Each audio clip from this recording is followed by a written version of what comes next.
Maybe ngayon, ikaw, meron ka sigurong gustong gawin na tingin mo ito yung purpose mo, pero ito yung career mo, nagtatagumpay ka naman, pero meron tayong question sa buhay natin. Okay? So, it's happening not only to you, not only to me, but to all 50 years old. Ang tawag natin dyan,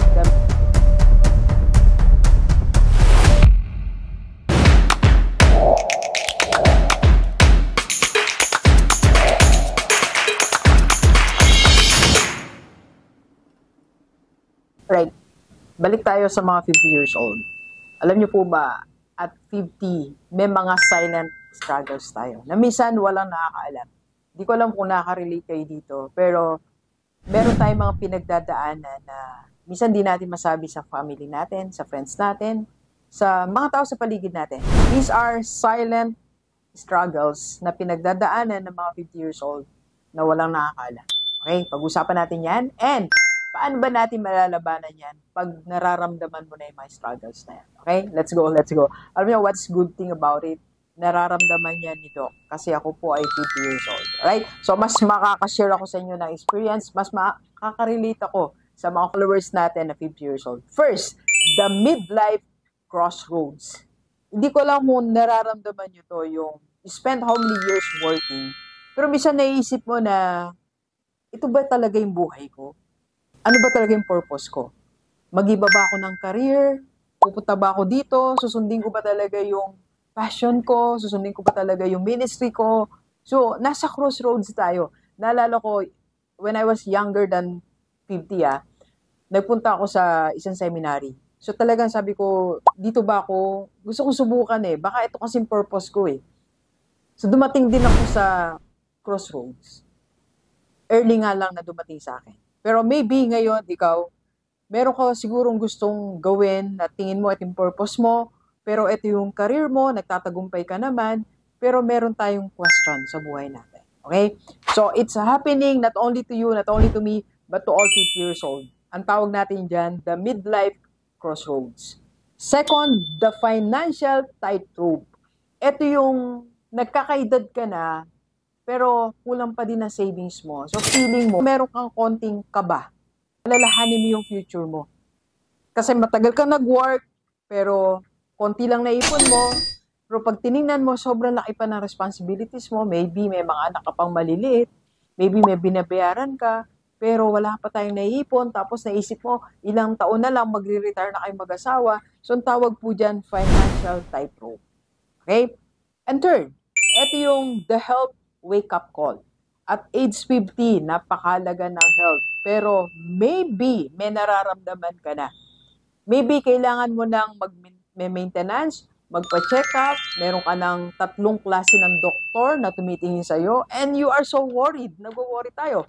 Parang si Doc, alam nyo, meron na rin po akong iba't ibang klase ng doktor na tumitingin sa mga nararamdaman ni Doc. Di ba, minsan hindi na natin ma-express yan. Ako minsan, magme-message ako sa GC namin, sa family. Sabihin ko lang, may ganito ako nararamdaman. Pero, minsan beyond that, nararamdaman ko, hindi ko na lang ma-express Nagwo-worry tayo sa health condition natin. And next is the emptiness reality. Yung nararamdaman mo at age 50 or more, unti-unti, naiwanan ka sa bahay, mag-isa ka na lang. Lalo pag single, no? Ako, 2 na lang talaga kami ni nanay, permanent na nandito So, nararamdaman ko din yung parang malungkot, parang pag hapon na, pag nakahiga si nanay, so parang may emptiness. So, di ba, siguro nararamdaman nyo rin yan. Yung, di ba, siguro, baka nagsilaki na yung anak, baka nasa abroad. Marami akong followers na naging member na IMG Rockstar. Kasi yan, nararamdaman nila, Dok, mag-isa ko na lang sa bahay, nalulungkot na ako. So, it's normal, bisa nararamdaman natin yan. Alright? Number 5 is the career plateau. Yung pag tininan mo, parang hindi na ako ma-promote. Parang may dumating na mas bata sa akin, mas magaling sa akin. So yung na-stack up na yung career mo, wala nang pagbabago, di na na-change, ilang taong ka na sa table na yan, hindi ka na na-promote, yung payslip mo, na-stack na rin, di na gumalaw. So feeling mo, parang wala na yata akong growth. The career plateau. And next, number 6 is the relationship reset. Ito yung parang nagkaka-crack na yata relationship with the family, friends. At 50 kasi we value relationship Ako, for me, nararamdaman ko yan. So, ako kailan lang nag-remind ako sa family ko na gusto ko, sabi ko, intact pa din. Huwag mawala yung closeness. So, at 50 kasi, yan na minsan mga fear natin mawala yung family, magka-problem. Kasi we really prioritize this at age 50. Sino po nakaka-relate? At age 50, gusto mo, uwi ka sa pamilya mo, uwi ka sa mahal mo sa buhay, that you value that relationship very much. Hindi kagaya nung 20s tayo, parang mas gusto natin, may freedom tayo, mas gusto natin lumakad mag-isa, lumargang mag-isa, pero ngayon, di ba, gusto mong bumalik sa family mo. The relationship reset. Okay? Next is the legacy question. How much do you have? Yung pag naisip mo na, ano ba talaga maiwan ko sa family ko, sa anak ko? Ano ba talaga maiiwan ko sa church? Ano maiiwan ko sa community namin? So, meron ka na mga questions. Pag umalis ako, ano bang legacy ko? Alam niyo, I also asked that, pero nagpapasalamat ako kay Lord. Sabi ko, Lord, salamat kasi meron akong vlogs. Pag umalis ako, sabi ko nga sa mga kapatid ko, pag namatay ako, parang di rin naman ako namatay kasi i-on nyo lang yung YouTube. Nandiyan na si Doc, nandiyan na si Rockstar. Alright? But anyway, so yun yung mga questions natin. Yung mga pinagdadaanan natin na minsan, yes, nasasabi natin siguro sa asawa nyo, sa pamilya natin, pero meron pa rin tayong naiipadala sa sarili natin. So, paano nga ba natin malalabanan yan? Ito po mga principles na makakatulong sa atin. Okay? So, first, tune your mindset daily. So, yung tingnan mo, yung daily na kaya nating improve. Yung daily na makakapag-adjust tayo. Yung daily na makaka-adapt tayo sa mga changes sa buhay natin. And yung daily na yung mindset natin, makapagpasalamat tayo sa Panginoon.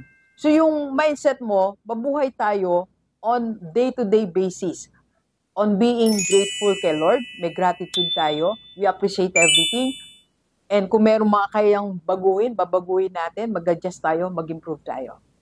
Okay? Number 2 is, you have to multiply, don't maintain. Ito, napakalaga nito. Para hindi mo maisip na napag-iwanan ka na, naisip mo na wala ka ng success, nagpaplato ka na, dapat you have to multiply, don't just maintain. For example, yung pera mo, yung money mo, don't just maintain, kailangan nagmumultiply yan. Para financially, alam mo, nag-grow yung pera mo. Second, yung skill na meron tayo, para hindi mo maramdaman na naiiwanan tayo, you have to multiply that skill. Kailangan ini-improve natin skill natin. At age 50, mag-aral pa tayo. At age 50, umattend ka ng seminar, umattend ka ng webinar, magbasa ka, improve natin. And of course, you have to multiply your experience. Kung kinakailangan na i-monetize mo experience mo, gamitin mo para sa career mo, gamitin mo to have your extra income, to start your another career, your side hustle, gamitin natin. Okay? You have to multiply, don't just maintain. Kung ano meron tayo. Alam mo, pag maintain mo lang meron tayo ngayon, may iwanan nga tayo. Makaramdam ka talaga, you are left behind, and dadami talaga yung worries mo. Okay? Next, number 3, health is your new currency. Napakalaga ng health. Alam nyo, what's the reason bakit minsan may mga tinatanggihan na rin po ako na mga events, seminars, o mga opportunities, yung mga income opportunities, minsan tinatanggihan na natin yan kasi mas priority ko na po yung health ko. At 50. Kaya gusto ko, nandito ako sa province. Pag lumalabas lang ako, pag I have to go to our office sa Makati, I have to go to this client, punta ako dito, doon, may seminar ako sa iba't lugar. So, nililimit na natin yan kasi ayoko nang kumain ng mga pagkain hindi healthy. Ayoko na sobrang akong mapagod, sobrang mapuyat. Okay? Prioritize natin yan. So, you have to move daily, eat clean, and sleep well. So, yan tatlo na yan, makakatulong to restore your health. Okay? Number 4 is, you have to connect before you collapse. Connect with people bago tayo tuluyang mag-collapse. Kasi yung loneliness is a silent killer. Baka ikamatay natin silently yung loneliness natin. Kung nakakaramdam ka ng crossroads, kung nakakaramdam ka ng loneliness, o feel mo parang na-anxiety na yata ako, or whatever, nadi-disturb ka na mentally, you have to connect. Connect with your family, connect with your close friends, and if there's a need, connect to a doctor, connect to professional help. So, kailangan ginagawa na natin yan at age 50. Connect to someone that can help you kung anong pinagdadaanan mo ngayon bago tayo mag-collapse. Alright? Next, number 5 is your anchor moment. Yes, you are old, but you are wiser. Totoo naman eh. Mas wiser na tayo ngayon at age 50. Yes, may edad ka, pero ang dami mong wisdom. So kaya hindi mo isipin na parang wala na tayong purpose o nababawasan yung purpose natin o hindi natin nagagawa yung purpose talaga natin sa buhay. The mere fact na ikaw nabubuhay mo yung family mo, nakakapag-perform ka sa work mo, and you are helping people, I think you're doing your purpose. Kung meron kang ministry sa church na hindi mo binibitawan, you're doing your purpose. Okay? Alright, so in conclusion, life at 50 is not about chasing what you lost. Okay? But maximizing what you have learned. Ano yung mga natutunan natin? Maximize natin at age 50. Okay? And if you need help or gusto mo mag-join sa community namin, IMG Rockstar, para mas matulungan ka namin, PM lang sa personal FB nito. Kayo po ang personal FB. Let's go, let's go. Kapi po tayo.